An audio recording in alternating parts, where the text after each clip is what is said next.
যুদ্ধের ময়দানে যাব। মদিনাওয়ালা নবীরে যারা দুনিয়া থেকে বিদায় করে দিল, এরা দুনিয়ার মধ্যে আরামে ঘুরে বেড়াবে, আমি হানজালাও থাকবো, এটা জীবনেও হতে পারে না। তরবারিটা আমার হাতের মধ্যে দাও, আমি তরবারি নিয়ে যুদ্ধ করার জন্য যাব। সঙ্গে সঙ্গে বিবি বারণ করলেন, বিবি নিষেধ করলেন, না রে হানজালা, স্বামী আমার, কেন তরবারি নিয়ে যাবেন? আপনার মুসল্লা ফরজ, এটা আপনি জানেন। এই আল্লাহ আমাদের রাজি হবে। কেমন রাজি হবে? যদি কেউ রবের প্রশংসা করে, শুকর আদায় করে, লাইন শাকারতুম লাযীদান্নাকুম, যদি তোমরা শুকর আদায় করো, অবশ্যই লাম নুন জমায়ের কুম তাকিদ প্রথম, অবশ্যই অবশ্যই আমি আল্লাহ তোমার নিয়ামত ইনক্রিজ করব, বৃদ্ধি করে দিব। বলেন সুবহানাল্লাহ। এই জন্য বান্দা অসুস্থ হবে, রবের গুণ কীর্তন করলে আল্লাহ সুস্থ বানাবে ইনশাআল্লাহ। যদি রবের গুণ গান আপনি অসুস্থ অবস্থায় করেন, সুস্থ হবে। আবার সুস্থ হয়ে গেলে আল্লাহকে ভুলে গেলে চলবে? কিন্তু আমরা তো সুস্থ হয়ে গেলে আল্লাহকে ভুলে যাই। আগে ঠিক মতো খাইতে পারতাম না, সকাল বেলার খাবার জোগাড় করলে দুপুর বেলার খাবার জোগাড় করতে কষ্ট হতো। কিন্তু এখন আল্লাহ সময়ের পরিবর্তন করে দিয়েছেন। 2, 3, 4 ছেলে বিদেশে পাঠিয়েছেন আপনি, আপনার পুরো পরিবার এখন সচ্ছল সফল হয়েছেন আপনি। এরপরে আপনি হঠাৎ করে কেন জানি আল্লাহরে ভুলে গেলেন। অসুস্থ অবস্থায় যে আল্লাহরে ডাকলেন, সুস্থ হয়ে আল্লাহরে ভুলে গেলেন। গরিব অবস্থায় যে আল্লাহরে ডাকলেন, ধনী হয়ে যাওয়ার পরে আল্লাহরে ভুলে গেলেন। কিন্তু মনে রাখবেন, যারা মুমিন, আল্লাহর উপরে আস্থা রেখে যারা চলে, যারা মুতাওয়াক্কিল, আল্লাহর উপরে তাওয়াক্কুল করে চলে, তারা জীবনে কোনোদিন এদের অবস্থার পরিবর্তনের সঙ্গে রবের গুণকীর্তনের পরিবর্তন করতে পারে। সে মনে করে অবস্থার পরিবর্তন হোক, তবে আমার গুণগানের মাত্রাটা আগের মতোই কন্টিনিউ থাকুক। এটা মুমিনের কাজ, এটা তার কন্টিনিউ ওয়ার্ক। এই জন্য আমরা নিয়ম করি, মৃত্যু পর্যন্ত আমরা আল্লাহরে ডাকবো। যে আল্লাহ ছেড়ে যায়, যায়নি, দুনিয়ার মানুষ তো ছেড়ে যায়, বিপদে পড়লে দৌড় মারে। বিপদে পড়লে ভাই চাচা নিজের প্রাণ আগে বাঁচা। কিন্তু মনে রাখবেন, যদি রবের গুণ কীর্তন করা যায়, তাহলে রব ছেড়ে যাবে। আল্লাহ মৃত্যু পর্যন্ত আপনার গুণগান গেয়ে আপনার শাকিরিন বান্দাদের অন্তর্ভুক্ত হয়ে কবরে যাওয়ার তৌফিক বক্তা শ্রোতা উভয়কে আপনি দান করেন। সকলে পড়ি আমিন। আমার ডানে বামে সামনে সবাই আমার চাইতে ইলমের দিক থেকে, আমলের দিক থেকে, ইলমের দিক থেকে অনেক এগিয়ে। মঞ্চে কথা বলবেন বড়রা, প্রসিদ্ধরা, শহর যাদের বেশি, ইলম যাদের বেশি, এই সমস্ত মানুষগুলি মঞ্চে কথা বলে। তা আমার ওই যোগ্যতা নেই, এরপরেও মানুষ মহব্বত করে, ভালোবাসে, আইনা বসা। এই জন্য কিছু লং টাইম নাই, কিছু সময়ের মধ্যেই আপনাদেরকে কিছু কথা বলার চেষ্টা করবো। আপনারা শুনবেন না রাগ করবেন? ব্যক্তিগতভাবে আমি অনেক ক্লান্ত। আমি গতকালকে আমার প্রোগ্রাম ছিল, যদিও এই কথাগুলো বলা এই সময়ের মধ্যে ঠিক না, এরপরে ছোট্ট করে বলি। আমার গতকাল প্রোগ্রাম ছিল বরিশাল থেকে আরো 100 কিলোমিটার দূরে, বরগুনার পাথরঘাটায়। এরা আমাকে দাওয়াত দিয়েছে, শুরুতে যদিও একটু একটু বলেছে, কনফার্ম বলে নাই। সে আমার বলতেছে বরিশাল থেকে আসতে বেশিক্ষণ লাগবে না। তা আমি বললাম ঠিক আছে, যেহেতু আন্তজনে চাচ্ছে, বহু 3 বছর ধরে খালি ঘুরছে বগুড়া নিয়ে। আমি জানতাম যে এই কথা বলতে গেলে পোকা ঢুকে যায় ভিতরে। একটু পরে যখন বয়ানের টানটুন দিব, তখন পোকা ঢুকে গেলে বয়ানই শেষ। এই পোকা কিন্তু বড্ড ঝামেলা, বুঝেন নাই? পরে নমরুদের মতো হয়ে যাবে। পরে যদি নাক টাক দিয়ে মুখ দিয়ে ঢুকে নমরুদের মতো কাহিনী হবে। এই জন্য ঝামেলা, এই পোকা মুশকিল। অলরেডি 2টা ঢুকছিল, যাইতে আর নাই। আমি বড় হা করি নাই, বড় হা করলে জায়গা মতো যা বসতো। পরে কথা বললাম স্টপ, জাগাল্লা তৌফিক দান করেন। হ্যাঁ বলে না আমি। আমি ওখান থেকে আমার বাসায় আসতে সকাল প্রায় 9টা বেজে গেছে। Long time, long distance. এই জন্য আমি ব্যক্তিগতভাবেই ক্লান্ত। সামার সিজন, উইন্টার সিজন আর summer season, there is a biggest difference. আপনি শীতকালে যে পরিশ্রম করতে পারেন, গরমকালে তা পারবেন না। শীতকালে আপনার ঘামাইতে মজা লাগে, গরমকালে ঘামে ভিজে এবার ঠান্ডা লাগে। সো উইন্টারে আমরা যে বয়ান করে মজা পাই, শীতকালীন মৌসুমে, গরমকালে সেই মজা পাওয়া যায় না। এই জন্য লং টাইম বলা যাবে না। যতটুকু বলবো নিজের আমলকে ইসলাম করবো, আপনাদেরকে সঙ্গে করে লয়া একসাথে জান্নাতে যাব, বলি ইনশাআল্লাহ। আল্লাহ একসাথে জান্নাতের মালিক প্রত্যেককে আপনি বানান, পড়ে নামে। আমাদের মিশন, আমরা প্রথমত ইতোয়াত করব, আনুগত্য করবো আল্লাহ। আমাদের মিশন, আমরা আল্লাহর পরে আনুগত্য করব নবীজির। দুনিয়াতে চলার পথে আমাদের আদর্শ, আমাদের রুল, আমাদের মডেল পৃথিবীর কোনো খেলোয়াড় নয়, পৃথিবীর কোনো সেলিব্রিটি নয়, বরং আমাদের আদর্শের মালা গলায় লাগাতে হবে হযরত মুহাম্মদুর রাসূলুল্লাহ সাল্লাল্লাহু আলাইহি ওয়াসাল্লামের আদর্শের মালা। কারণ যেই মালা লাগাইলে লাভবান হবেন না ক্ষতিগ্রস্ত হবেন? কথা বলেন না কেন? যেই মালা লাগাইলে লাভ না ক্ষতি? না। যেই মালা লাগায় দামি হয়ে গেল হযরত আবু বকর রাদিয়াল্লাহু আনহু, যেই মালা লাগাইয়া দামি হয়ে গেল হযরত ওমর রাদিয়াল্লাহু আনহু, যেই মালা লাগাইয়া দামি হয়ে গেল হযরত ওসমান রাদিয়াল্লাহু আনহু, হযরত আলী রাদিয়াল্লাহু আনহু,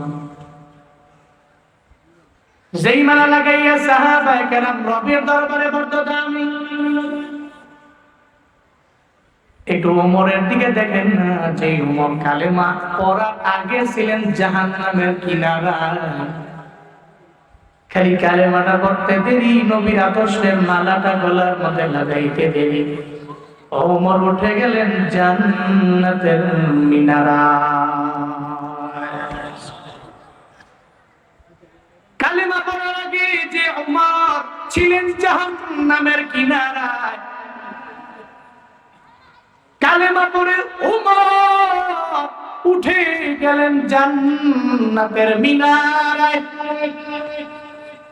এত দামি হয়ে গেলেন কেন? কই নবীর আদর্শের মালা গলার মধ্যে লাগাইলেন।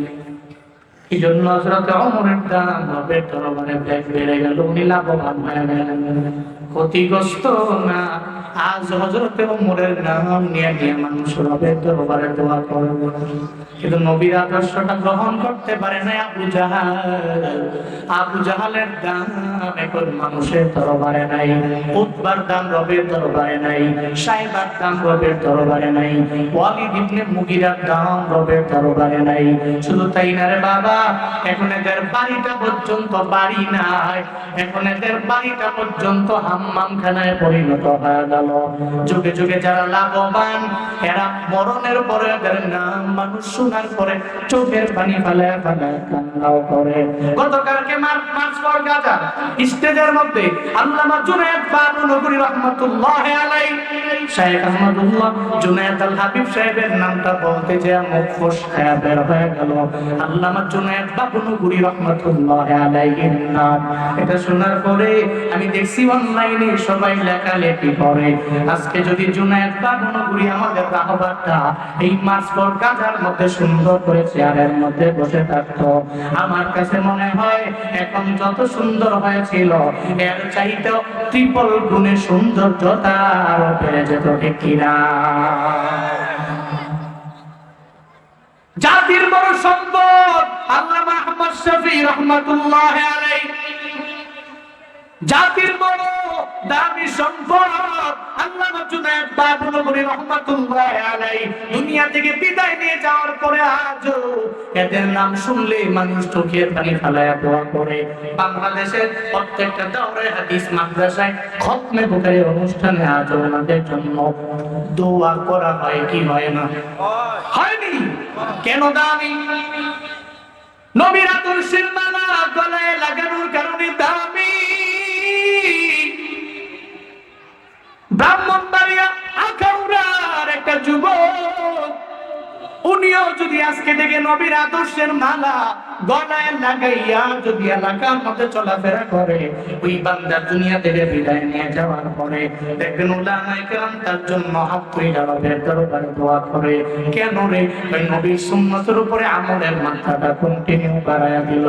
মনে রাখবেন, এই আদর্শের মালা দুনিয়াতে যেই বান্দায় গলার মধ্যে লাগাইলো, তার দাম একজন বাড়াইছেন, চিল্লায়া বলেন তার নাম। চলার পথে মিশন হবে কোরআন, 2 নম্বরে সুন্নাহ। এজন্য আল্লাহ বলেন, কুল আতিউল্লাহ ওয়ার রাসূল, এই পয়গম্বর আপনি বলেন যারা ইতাআত করবে, 1 নম্বরে আল্লাহ, 2 নম্বরে নবী। আল্লাহরে দেখা যায় না, ছোঁয়া যায় না, ধরা যায় না, কেমনি ইতাআত করব আল্লাহ রে? কই মদিনাওয়ালা নবীর ইতাআত করা মানে আমার আল্লাহরই ইতাআত করা হয়ে যাবে। কুল ইন কুনতুম তুহিব্বুনাল্লাহ ফাত্তাবিউনি ইউহিব্বুকুমুল্লাহ ওয়া ইয়াগফির লাকুম যুনুবাকুম ওয়াল্লাহু গফুরুর রহিম।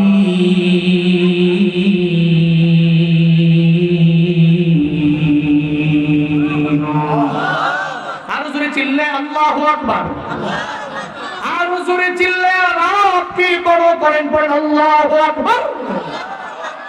গুনাহ হইছে? তাহলে বলতে অসুবিধা কই? লিল্লাহি তাকবীর, আল্লাহ। আরো জোরে লিল্লাহি তাকবীর, আল্লাহ, লিল্লাহি তাকবীর। রবকে বড় বললে, রবের গুণ কীর্তন করলে, রবের তাকবীর দিলে ঈমান তো বাড়ে, কমে না। আল্লাহকে বড় করলে, আল্লাহকে বড় বললে, আসমানের নিচে জমিনের উপরে আল্লাহ, বান্দার উপর আল্লাহরে বড় বলে আল্লাহ বান্দারে দুনিয়াতে বড় বানায়। ফাজকুরুনি আযকুরকুম। আল্লাহ বলছেন তোর সত্য হলো তুই আমার জিকির কর, আমারে স্মরণ কর, আমারে স্মরণ করবি তো আমিও তোরে স্মরণ করব। সুবহানাল্লাহ বলে না, তুমি আমাদের দাও, আমি তোমাকে দিব। তুমি খালি আমার কথা স্মরণ করো, আমিও তোমাকে স্মরণ করব। তুমি খালি একবার আমারে বলো I like you, I love you, সঙ্গে সঙ্গে রেসপন্স করব আই লাভ ইউ টু। সুবহানাল্লাহ পড়বেন না? এজন্য আল্লাহকে বড় বললে, আল্লাহকে বড় করলে দুনিয়াতে আল্লাহ আপনারে দইরা বড় বানায় দেবে। এজন্য তাকবীরের স্লোগান দিব আমি 3 বার। তাকবীর বলবো, আপনারা জবাব দিবেন লিল্লাহি তাকবীর, আল্লাহ, লিল্লাহি তাকবীর, লিল্লাহি তাকবীর। নাস্তিকতা নিপাত, দিন ইসলাম জিন্দাবাদ। নাস্তিকতা নিপাত, দিন ইসলাম জিন্দাবাদ। কোটি প্রাণে একই আওয়াজ, ক্ষুধার্তই ছাড় পাবে না, এই বাংলায় ঠাই হবে না। মুসলমানরা জেগেছে জোর কদমে সামনে চলো, বজ্র কণ্ঠে আওয়াজ তুলো, সবে মিলে একই তালে দাও না স্লোগান লিল্লাহি তাকবীর, নারায়ে তাকবীর। দিন ইসলাম, দিন ইসলাম জিন্দাবাদ, জিন্দাবাদ। ইসলামেরই জন্ম দেশের হয়েছে জন্ম, ইসলামের বিরুদ্ধে গেলে দেশ হবে ভিন্ন। ইসলামেরই জন্ম দেশের হয়েছে জন্ম, ইসলামের বিরুদ্ধে গেলে দেশ হবে ভিন্ন। ইসলামের বিরুদ্ধে যারা নিয়েছে অবস্থান, এই বাংলায় ঠাই হবে না, যাও হিন্দুস্তান। জোর কদমে সামনে চলো, বজ্র কণ্ঠে আওয়াজ তুলো, সবে মিলে একই তালে দাও না স্লোগান লিল্লাহি তাকবীর, নারায়ে তাকবীর। দিন ইসলাম, দিন ইসলাম জিন্দাবাদ, জিন্দাবাদ। মুসলমানের এই দেশেতে নাস্তিকদের ঠাঁই নাই, নাস্তিকদের পক্ষে যারা এদের কোনো রক্ষা নাই। মুসলমানের এই দেশেতে নাস্তিকদের ঠাঁই নাই, নাস্তিকদের পক্ষে যারা এদের কোনো রক্ষা নাই। এই দেশেতে থাকতে হলে কোরআন মানতে হবে, কোরআন না মানবে যারা বিতাড়িত হবে। জোর কদমে সামনে চলো, বজ্র কণ্ঠে আওয়াজ তুলো, সবাই মিলে একই তালে দাও না স্লোগান, লিল্লাহে তাকবীর, আল্লাহু আকবার, নারায়ে তাকবীর, আল্লাহু আকবার, দিন ইসলাম, দিন ইসলাম, জিন্দাবাদ, জিন্দাবাদ, ইসলাম, দিন ইসলাম, আল কোরআনের আলো, ঘরে ঘরে জালো, আল হাদিসের আলো, ঘরে ঘরে জালো, লিল্লাহে তাকবীর। গুনাহ হয়েছে? কষ্ট পেয়েছেন?